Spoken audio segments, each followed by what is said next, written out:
Hello, welcome back to my channel. If you're new here, my name is Liv. I'm a social media manager based in New Zealand, and I make YouTube videos all about social media and helping people with their businesses, as well as a little bit of lifestyle and vlog content. This week is an episode that I've been wanting to film for quite a while. It's the 5 hard lessons that I learned whilst running a product-based business. So I used to have a sustainable clothing brand called LILA By Liv.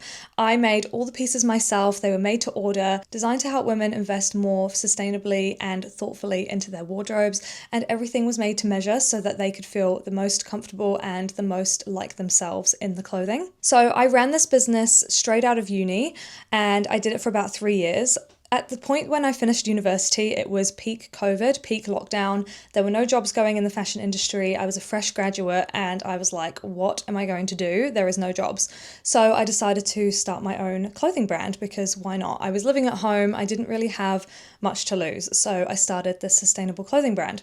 And in the time of COVID and the lockdowns, everyone was really all about supporting local and supporting the small businesses. So it kind of organically grew quite quickly. And I literally just did it through Instagram. I didn't even have a website when I first started. I just took orders via DMs and email and started from there. But it quickly grew into something more than I ever thought it would be. And before I knew it, I was stocking in a few boutiques. I was doing some pop-up shops. I had an online shop, and the business was booming for a while, to the point where I was able to leave the 9-to-5 job that I got after uni, which was working for a sewing machine shop.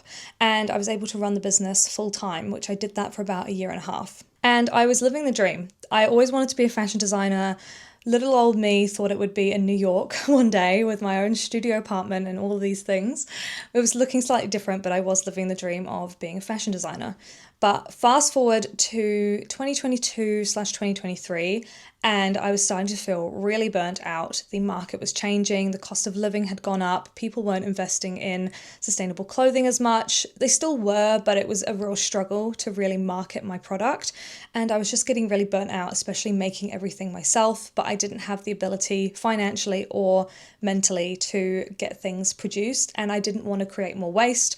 The whole point of my business was to reduce waste and to help people be more sustainable. So I didn't want to go into full production and everything like that. So I made the decision to close the business, and I started looking into social media management, and that is how I got to where I am today. But this video is not about my full life story. It is about the lessons that I learned whilst having that product-based business. So let's get into that. So the first lesson that I learned was you can't please everyone and you shouldn't try to. And I think when I had this clothing business, it was really hard for me not to try and please everyone, because obviously you want to make sales and you want to, make as much money as possible. And I thought I needed to try and appeal to a huge, wide market of people so that all kinds of people could buy my clothes. And I used to kind of market in that way. I was like, my clothes are for anyone because it's made to measure, it's made to order. I can make you anything you want. It can be for anyone, whether you're a female or a male. I could do both. I can do anything. And I was way too broad with what I was offering, and I wasn't niching, and I wasn't focusing on my ideal client and what they wanted. And I think this was really difficult for me because I felt like if I niched down too much or I focused too much on an ideal client, I was losing business, and to turn business away felt really scary.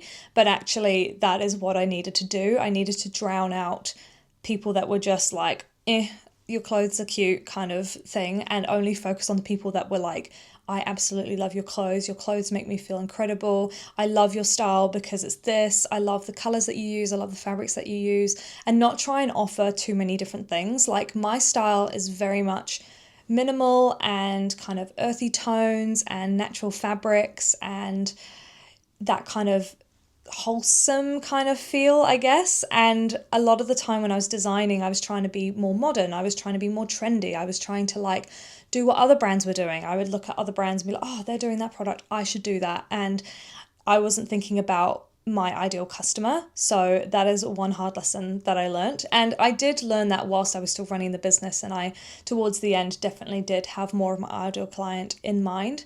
But that is something that I would highly recommend anyone with a product-based business doing from the get-go.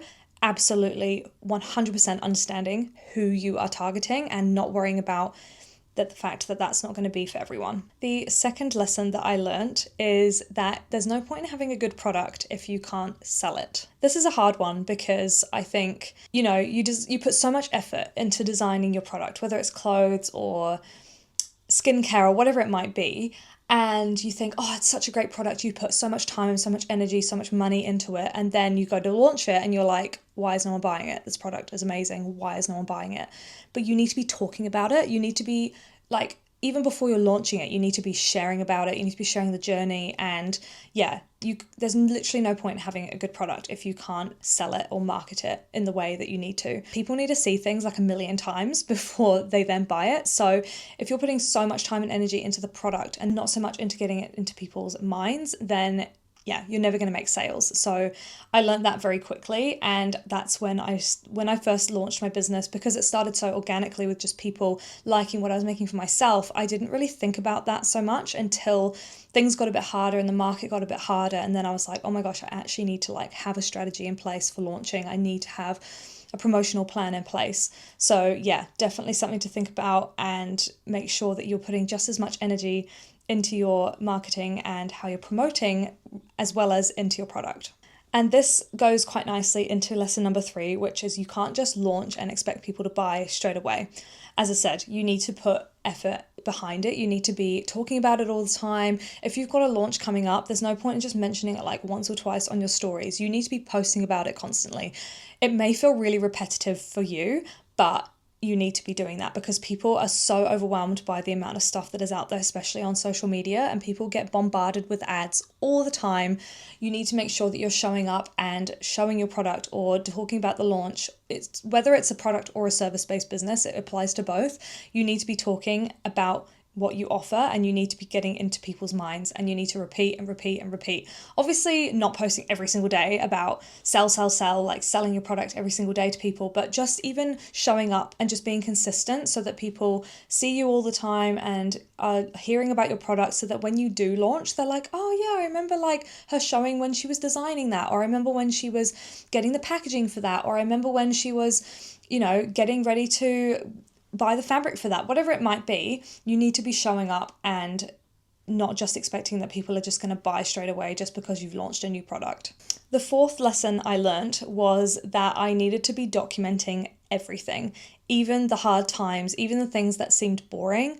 That's what people really connect with, and I needed to be documenting the journey more, because people, as much as I was showing up on social media for my clothing brand, I was modeling a lot of things and I was kind of talking on stories a lot, and I was the face of the brand. I wasn't documenting every single part of the process that I should have been, and brands are doing that now, and there's so many brands that are doing it so well, and I'm seeing that and I'm like, oh, that is what I should have done when I was doing my clothing brand. That is what I should have done. I should have been documenting when I got my packaging. I should have been documenting when I was coming up with the name. I should have been documenting when I launched that product and no one bought it on the first night. As much as it's hard to document those things, it is so important, and it definitely does build brand value, and it makes you connect with your audience even more. An example that I can think of for a brand that's doing this really well is a new knitwear brand in the UK called Gather, and the girl who's starting that business, she is incredible. She has been documenting every single part of the journey on social media, mostly on TikTok, I think, and I've been obsessed with her videos. Every time she has been doing a photo shoot or getting her packaging, and it's some of the stuff that she's showing is not anything crazy. It's just can actually be deemed boring. She probably thinks it's boring, but she's sharing every single detail, and it's getting people so excited and ready for her to launch. I think she's launching this week, but she's already got thousands of followers. She's got viral reels going. She's building up all that hype and getting everyone really interested and really invested, so that when she launches, she will have people buying on the first night, guaranteed. And the fifth hard lesson that I learned, and it's a big one, and I think a lot of people need to hear this. If you have sales all the time on your products, discounts, offers all the time, no one is going to buy full price from you. This is something that I really struggled with when I was starting, because I knew my products were quite an investment. Everything was made to order, I had to pay myself a good wage, and the fabrics I was buying were quite expensive and everything. So I had to really put all that into the price. So I was selling dresses for like $300 to $400, which that's a big investment for a lot of people. And when I didn't make any actual sales or purchases, I would put things on offer and I would do discounts and everything like that. I think it's good to have like an initial discount for new customers, like a 10%, a 15%, whatever it might be, to help people kind of make that first investment. But if you're having sales all the time, no one is going to buy full price from you. Like, I'm just thinking of examples like Farmers. They're a big department store here in New Zealand. They have sales all the time. Like, literally, I swear, like every Thursday they have like something different. So I never buy anything full price from Farmers because I know it will go on sale. And it can work for businesses like that. Like, obviously they're massive department stores. Their markups are crazy. Like, they're still going to make enough money. But if you're a small business, you need to make sure that you're selling the value of your product, not just trying to discount it to make money. So there you have it. Those are the 5 hard lessons that I learned as a product-based business owner. And I hope you found this helpful, whether you have a product-based business or a service-based business. I hope this was insightful in some way. And I'd love to know if you want to know more things about this or more about my journey as having a clothing brand. And I will see you in the next episode. Make sure you're subscribed and thank you for the support.